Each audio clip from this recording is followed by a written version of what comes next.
Okay, welcome to the world's most quick and dirty tutorial on how my disaster ass does a magic loop.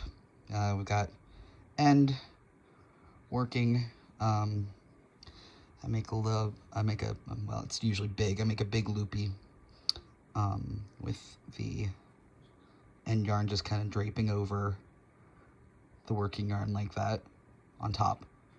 Now you pinch that, well, not like that. You kind of just pinch it to keep it together because you don't want it coming apart.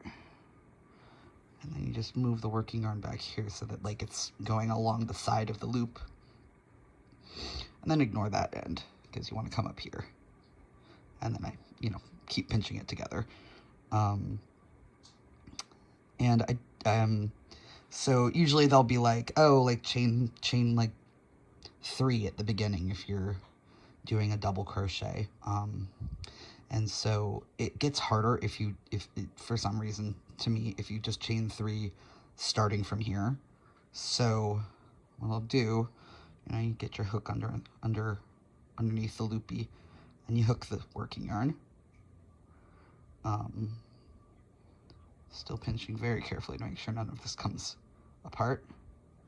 And then I just, chain 1, slip stitch, whatever you want. It's technically a slip stitch because I'm bringing it around other yarn. So I make a little slip stitch there.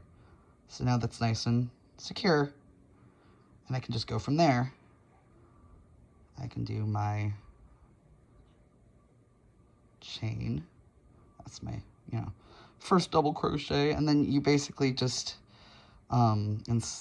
treat this big loopy as the stitch you're stitching into every single time. Instead of, going into the tiny little loop, you just bring it around there. And it's awkward, and it will look like shit initially, and it'll feel like shit. It'll be awkward as hell. But, eventually you get to the number of stitches that you should have. I don't know, 1, 2, 3, 4, 5. Sure, that's enough. If you have to do like more, it'll often start getting like kind of weirdly spread out like that. That's okay. That doesn't matter, because what you're gonna do afterwards, you're done. Before you join it in the round, you make sure that the tail is not tangled up, and then you just pull and join, or whatever. You don't actually want to join with 5 because that's stupid. If you're going back and forth, you can also do that too, though.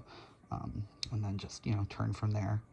And then, this end, at some point, when you're finished with the project, you'll tighten it and then, I don't know, weave it in, knot it off somewhere so that it doesn't wiggle itself loose, because it will wiggle itself loose. But you can figure out exactly how tight you want it to be later.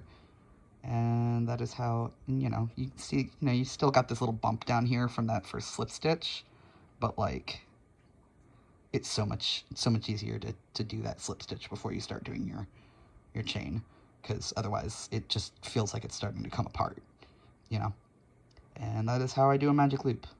Good luck.